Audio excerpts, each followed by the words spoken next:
As the Confederate troops pushed back Sherman's men from the area of the Shiloh church, they would form another battle line here at what would become known as the Crossroads.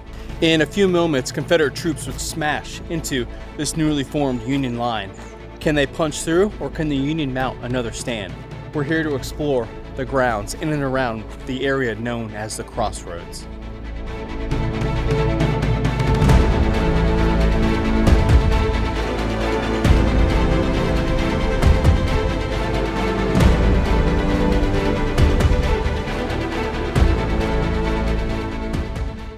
So right now we are looking south, and about 500 to 600 yards in this direction was the Shiloh church. Now that's where Sherman first established his headquarters, and that's where they would mount their first stand.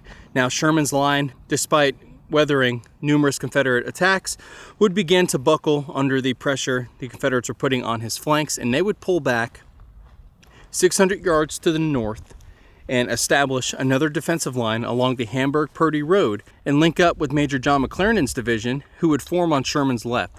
So we're looking at a position that would be called the Crossroads, and Sherman's men would pull back and begin forming their second defense here on the Hamburg-Purdy Road.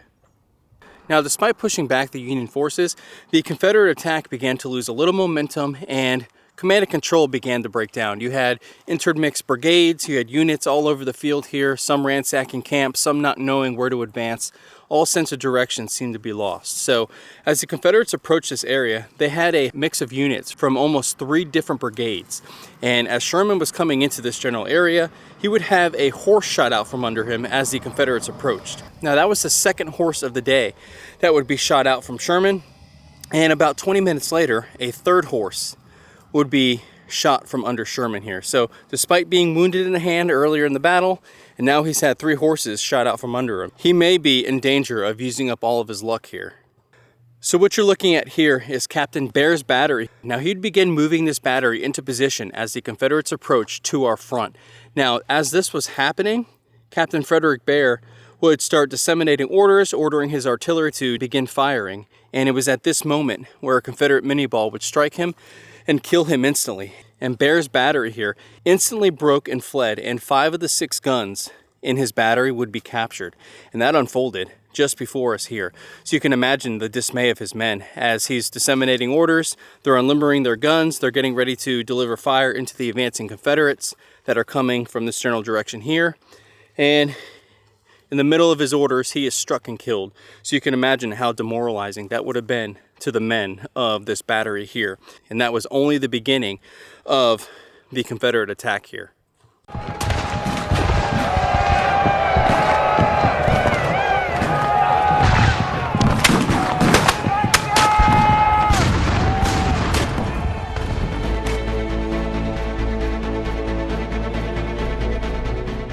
So we moved slightly further east. You can see Behr's battery in the background here. So now we are in the position where a Union brigade went through a little bit of reshuffling at their leadership at the start of the battle. So the normal brigade commander was absent due to his wife passing away. The next officer in line was sick. Now Julius Wright would be leading the brigade, and he was normally the commander of the 43rd Illinois, who was in this general area to our front. And now he was put in charge of the entire brigade the morning of the battle here. So his position was right here as the Confederates began attacking this area. Now, Wright's regiment, the 43rd, was one of the last Union regiments to retreat here, so they held on as long as they could. And during the fight, Wright would be hit in the thigh. Now, as the fight was unfolding, 4 men from the 33rd Illinois would pick up their commander and begin carrying him to the rear. Wright pleaded with his men to put him down and leave him. He told them they'd be of greater service fighting instead of carrying his body. Wright would suffer on the battlefield all night, and Union troops would pick him up the following day on April 7th of 1862. His leg would have to be amputated, and Wright would succumb to his wounds on April 11th of 1862. So what you're looking at here is the approximate location where Julius Wright would be mortally wounded. Now, as you can see his name, it looks like it's pronounced Raith. Now, I've seen it pronounced Raith, and I've also seen it pronounced Wright. And in the Emerging Civil War book series, they put in parentheses that his name was pronounced Wright, so that is what we're going with here. But Julius was commanding this section of the line, and his regiment, the 43rd Illinois, would be one of the last regiments to retreat here, and here is the approximate location where Wright would be mortally wounded here at Shiloh.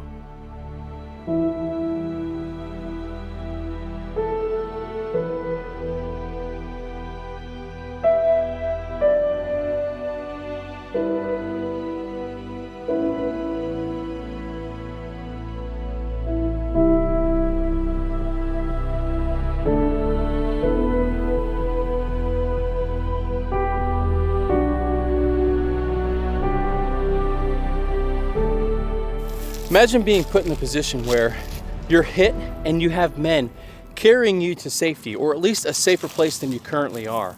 And you tell those men to put you down because you'd rather have them doing something else than carrying your body to the safety of the Union lines. I mean, just think about how selfless that is in that moment. It's hard to fathom. And stuff like that happened all over these Civil War battlefields. And it never ceases to amaze me how individuals can be put in these situations and yet still be so selfless.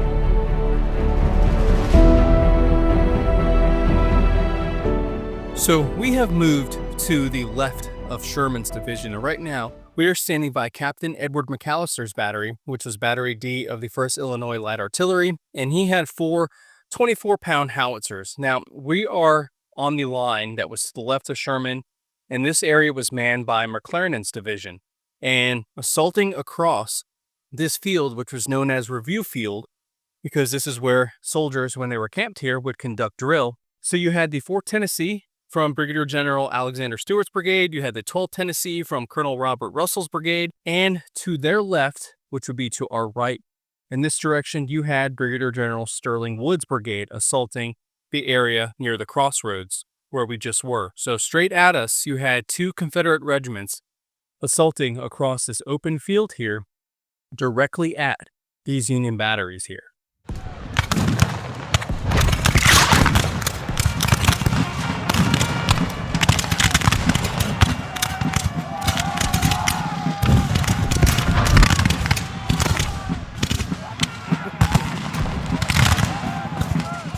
So we have moved into Review Field, and just to reorient you, the Confederate forces would have been attacking directly at us at the camera. Moving back to my right, they would be coming through this field, the 4th Tennessee, the 12th Tennessee to our left, and right here is McAllister's battery. And they would have been making their way across this field under horrific artillery fire, because there is also another Union battery in this direction here, along with Union infantry support in this wood line here, and we are in the middle of this open field. Now, as the Confederate forces advanced into the field here, Brigadier General Thomas Hidman would be riding his horse up and down the line, urging his men forward. A shot from a Union cannon would strike his horse and throw Hidman nearly 10 feet into the air. He would stagger to his feet and yell at the 4th Tennessee to take that battery. The 4th Tennessee swerved to the left into the woods due to the cannon fire, where they would hit the 45th and the 48th Illinois Infantry, who were now outnumbered 3-1. Both regiments would soon break, and now the battery of Captain McAllister also had to fall back. Captain McAllister himself received 4 wounds trying to get his cannons from falling into enemy hands.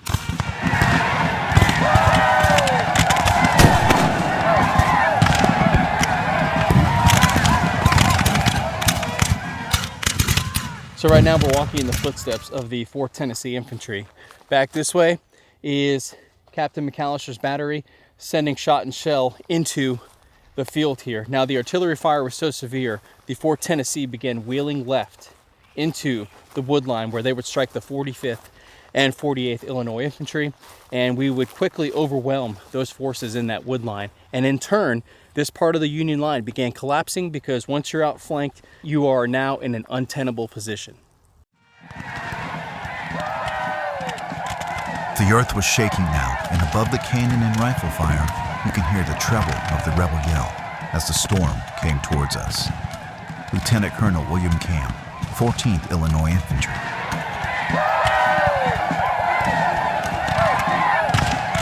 The shells plunged and bounded and flew with screeching hisses over us. I marveled as I heard the unremitting patter, snip, thud, and hum of bullets, how anyone could live under the raining death. Private Henry Morton Stanley, 6th Arkansas.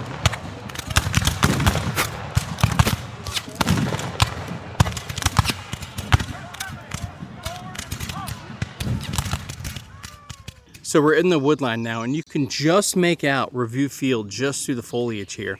And we're standing in the current location where the 4th Tennessee would essentially come right at us on the camera. And panning to my left, we have the marker for the 4th Tennessee, and just beyond that is Captain McAllister's battery that was sending shot into them across Review Field here. And the 2nd Tennessee would suffer 31 killed and 160 wounded in this action, in and around Review Field here. And in turn, because of their actions, they were able to punch through this part of the Union line. Now, the 45th Illinois, their marker is just through the trees here. So they were manning this area, and they were facing in this direction, delivering fire from right to left. And once the 4th Tennessee smashed into them, drove them back, and now McAllister's battery, like we touched on, was outflanked and overwhelmed, and a lot of their horses went down, so they got a lot of these guns out by hand. But this was the action of the 4th Tennessee Infantry here at Shiloh. The Union line here was overrun, and they were forced to pull back. Unfortunately for the Confederates, they were too disorganized and bloody to continue. This gave Sherman and McClernand time to regroup and launch a counterattack. At 11:30 a.m., Union troops surged back into this area and began pushing back the Confederate troops. However, their success was short-lived, and once again, the Confederates were able to push back the blue-clad troops.